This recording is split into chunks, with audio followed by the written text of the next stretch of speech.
tout ceci étant dit, on aura toujours des gens qui feront des infarctus du myocarde et on va sans doute pouvoir progresser aussi dans ce domaine-là, pas tellement dans la technique pour déboucher les artères coronaires, parce que ça maintenant on sait très très bien le faire, il y a très peu de cas où on n'arrive pas à déboucher les artères coronaires, donc là on n'a pas une énorme marge de manœuvre, mais on risque d'avoir plutôt des progrès, on espère plutôt avoir des progrès pour les gens qui font de très gros infarctus ou bien qui viennent un peu tard à l'hôpital, et à ce moment-là, ils vont avoir un gros infarctus parce qu'ils sont arrivés trop tard à l'hôpital, et on espère pour le futur avoir des techniques qui permettent de réparer le muscle cardiaque. Alors tout ça, c'est quelque chose qui est très difficile à dater vraiment. Il y a 15 ans, on pensait qu'on allait, avec les greffes de cellules, qu'on allait réussir à réparer le myocarde très facilement et que dans les 5 ans qui suivaient,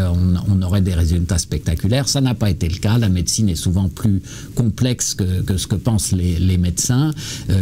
Personne, je crois, à l'heure actuelle, ne serait capable de donner un échéancier, mais on sent bien quand même qu'on va dans cette direction-là. C'est un des défi pour les 10, 15, 20 ans qui viennent que d'essayer de trouver des méthodes pour réparer le muscle cardiaque de façon que les personnes qui ont de très gros infarctus n'en soient pas à avoir besoin d'une greffe cardiaque ou d'un cœur artificiel. Beaucoup de centres en France prennent parfaitement en charge les patients qui font un infarctus du myocarde. Et les résultats en témoignent, c'est vraiment des résultats qui sont globalement excellents.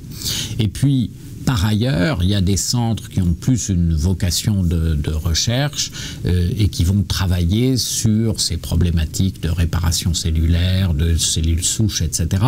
Mais ça, c'est quelque chose qui est assez ponctuel et surtout qui n'a pas d'implication directe sur la prise en charge immédiate de quelqu'un qui ferait un infarctus dans l'heure qui vient ou dans les jours qui viennent.